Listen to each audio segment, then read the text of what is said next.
Student, आज मैं आपके लिए कक्षा 10 की जो पोएम है, जो प्रथम पोएम है, फर्स्ट जो पोएम है जिसका नाम रिस्क है खतरे, उसको पढ़ाने जा रहा हूँ और मैं इसका अर्थ बताने जा रहा हूँ।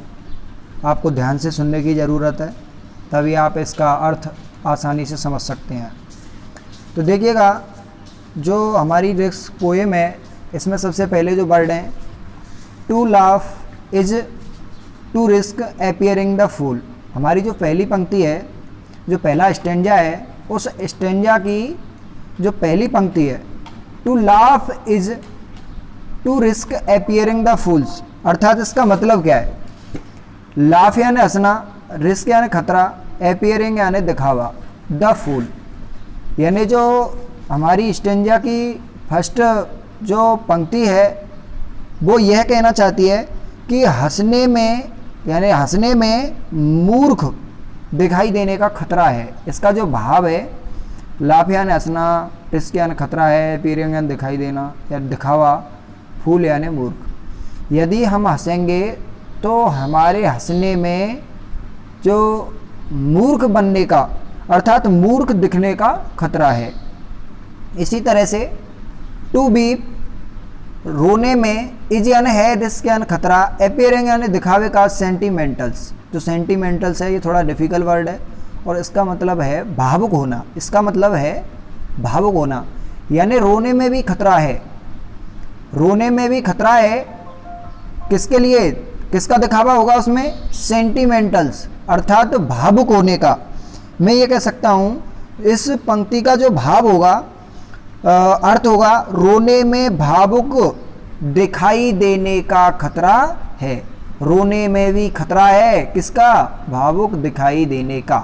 अब देखिएगा इसी तरह से, to reach out of another is risk involvement, यानी हम ये कह सकते हैं आगे बढ़कर, अनोदर यानी दूसरों की, to reach out for, to reach out for इसका मतलब है आगे बढ़कर, अनोदर यानी दूसरों की, इज यानी है, रिस्क यानी खतरा, इन्वॉल्वमेंट इसका मतलब यह हुआ कि आगे बढ़कर दूसरों की मदद करने में भी खतरा है। आगे बढ़कर दूसरों की मदद करने में या सहायता करने में भी खतरा है, क्योंकि इन्वॉल्वमेंट इसका मतलब है कि जो इससे खतरा किसका है? इससे ऐसा लगेगा कि जो व्यक्ति है वो किसी अन्य गतिविधि में शामिल है। तो हम क्या कह सकते हैं कि दूसरों की आगे बढ़कर सहायता करने में किसी गतिविधि में शामिल होने का खतरा है। अब देखिएगा आगे इसी तरह से जो अपनी फोर्थ लाइन है, चौथी जो लाइन है स्टेंजा की, to expose feeling is to risk exposing your true self, यानी एक्सपोज का मतलब यह है कि जो प्रकट करना, एक प्रकार से हम ये कह सकते हैं टू एक्सपोज का मतलब है प्रकट होना। फीलिंग्स यानी अनुभव, इज यानी है, रिस्क एक्सपोजिंग यानी प्रकट करने का, यूर ट्रू सेल्फ तुम्हारी, ट्रू सेल्फ का मतलब है वास्तविकता, इसका मतलब है वास्तविकता।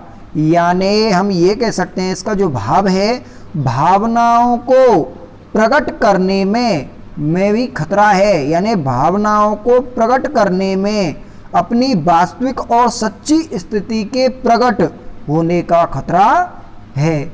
हमारे लिए किस किस में जो प्रथम स्टेंजा है उसने किस किस में खतरा बताया गया है? रिस्क बताई गई है, हंसने में, रोने में, दूसरों की सहायता करने में भी खतरा है, और साथ में ही अपनी फीलिंग्स, अपने अनुभव और जो अनुभव हैं उनको भी प्रकट करने में खतरा है, क्योंकि उससे अपनी वास्तविकता का पता चल जाता है। तो इस तरह से हमारा जो प्रथम स्टेंजा है वह पूरा होता है। मैं एक बार फिर से बता देता हूँ, हंसने में भी खतरा है क्योंकि उससे हमारा जो हंसने में खतरा है यानी मूर्ख दिखाई देने का खतरा है, रोने में भावुक दिखाई देने का खतरा है, और दूसरों की मदद करने में ऐसा प्रतीत हो सकता है कि वह किसी अन्य गतिविधि में शामिल है, इसका भी खतरा है, और अपनी भावनाओं को प्रकट करने में अपनी भावनाओं को प्रकट करने में भी, अपनी वास्तविकता के दिखावे का, अर्थात हमारी जो वास्तविकता है, सच्ची वास्तविकता की स्थिति है, उसको प्रकट होने का खतरा है। तो हमारा जो पहला स्टेंजा है वो कंप्लीट होता है। देखिएगा, to place ideas and dream before a crowd is risk being called naive. यानी दोबारा से सुनिए, to place idea and dreams before a crowd is risk being called naives. यानी किसी व्यक्ति के लिए, या फिर हम ये कह सकते हैं कि एक भीड़ के, यानी हम यहाँ से करेंगे क्राउड इज रिस्क, यानी भीड़ के सामने खतरा है, रिस्क है, भीड़ के सामने समक्ष खतरा है। किसका खतरा है? आइडिया। आइडिया का मतलब है अपने विचार, ड्रीम्स यानी अपने सपने, इन सपनों का, और आइडिया यानी अपने विचार और आइडिया यानी अपने विचार और सपनों का, जो सपने हैं उनको, यानी भीड़ के सामने अपने विचार और सपने को रखने में भोलापन, नाइव्स, जो नाइव्स है इसका मतलब है अनुभवहीन या फिर भोलापन। जो नाइव्स है इसका जो एक कठिन शब्द है, इसका मतलब यह है कि भोलापन, भीड़ के सामने अपने आइडिया और अपने सपने जो हैं उनको समक्ष रखने पर खतरा है भोलेपन का, यानी जो भोलापन है उसका, अर्थात अनुभवहीन कहलाने का खतरा है। अब देखिएगा दूसरा स्टेंजा है, to love is to risk not being loved in returns.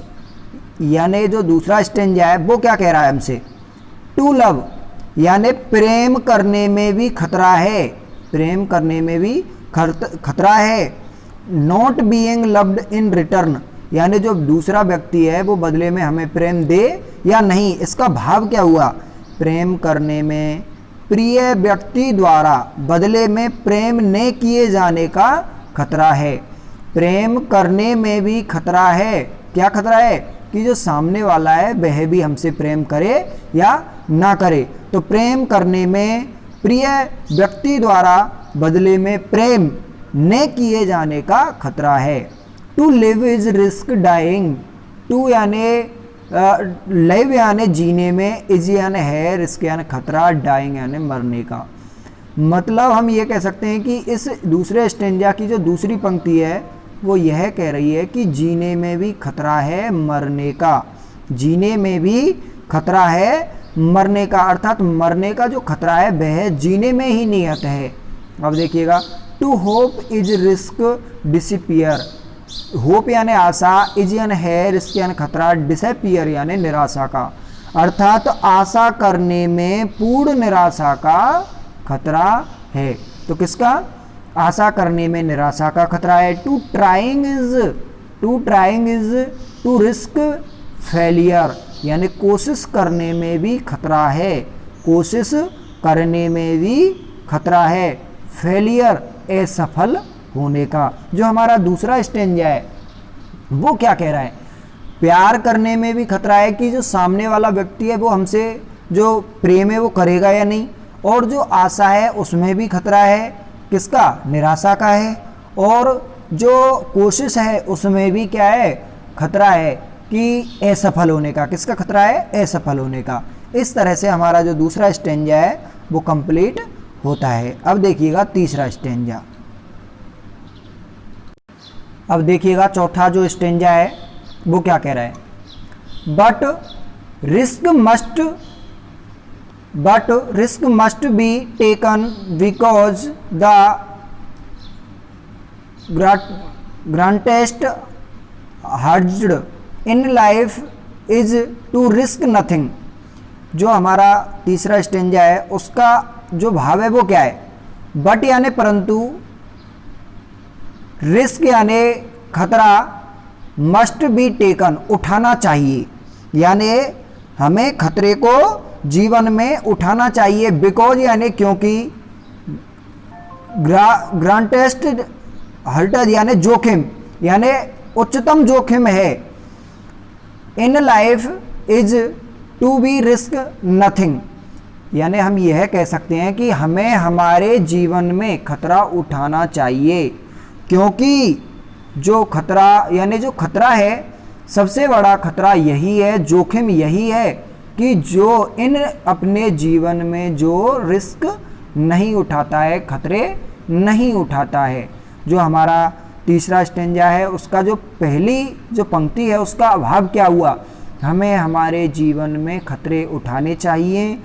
जो व्यक्ति, क्योंकि जो व्यक्ति अपने जीवन में खतरे नहीं उठाता है, in life is risk nothing, जो नहीं उठाता है वह यही सबसे बड़ा जोखिम है।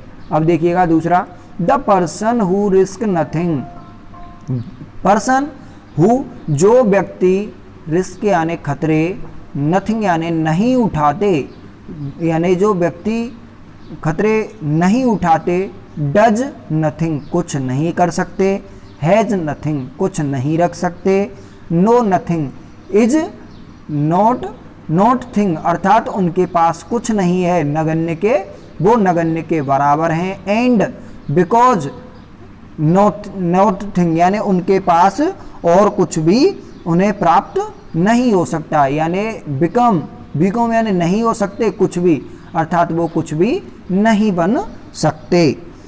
दोबारा से सुन लीजिएगा तीसरा जो स्टेंजा है, हम बट यानी लेकिन हमें जो हमारे जीवन में खतरे हैं वो उठाने चाहिए, क्योंकि सबसे बड़ा खतरा हमारा, सबसे बड़ा जोखिम खतरा नहीं उठाना है, अपने जीवन में जो खतरा है नहीं उठाना है। द पर्सन जो व्यक्ति रिस्क या खतरे नहीं उठाते हैं वो कुछ नहीं कर सकते, कुछ नहीं रख सकते, वो नगण्य के बराबर हैं और ना ही कुछ बन सकते।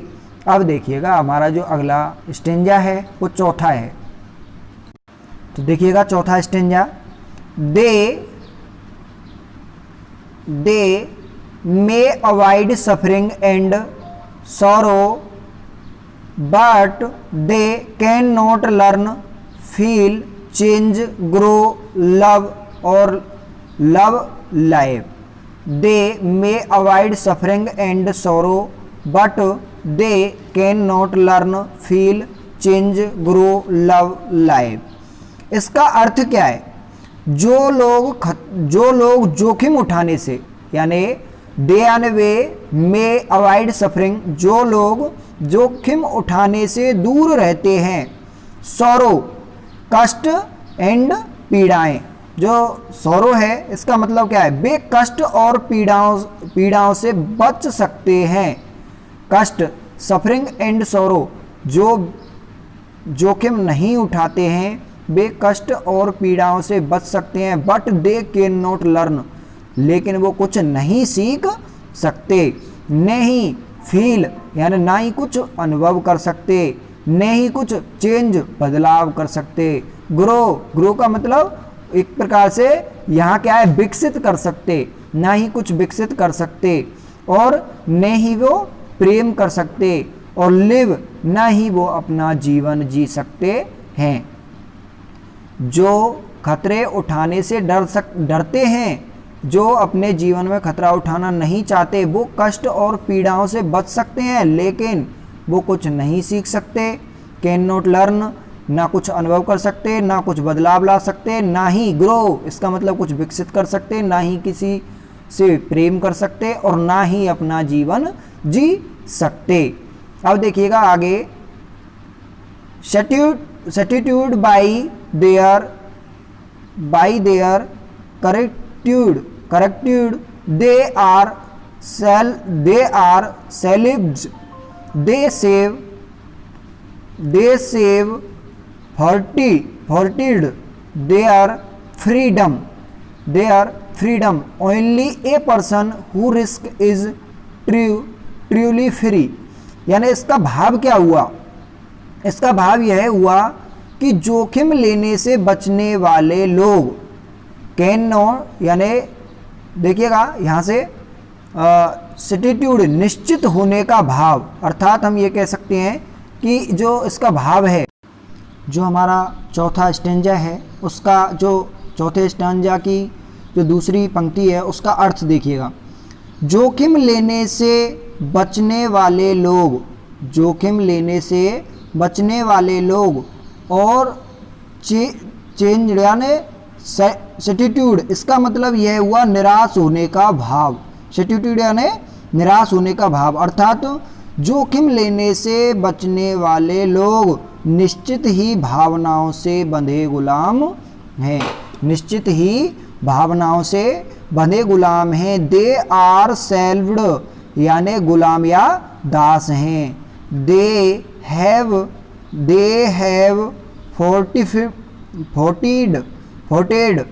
फोर्टिड देयर फ्रीडम, अर्थात गुलाम हैं और ऐसे लोगों ने अपनी स्वतंत्रता, ऐसे लोगों ने अपनी स्वतंत्रता फोर्टिड यानी गवा दी है, देयर फ्रीडम स्वतंत्रता।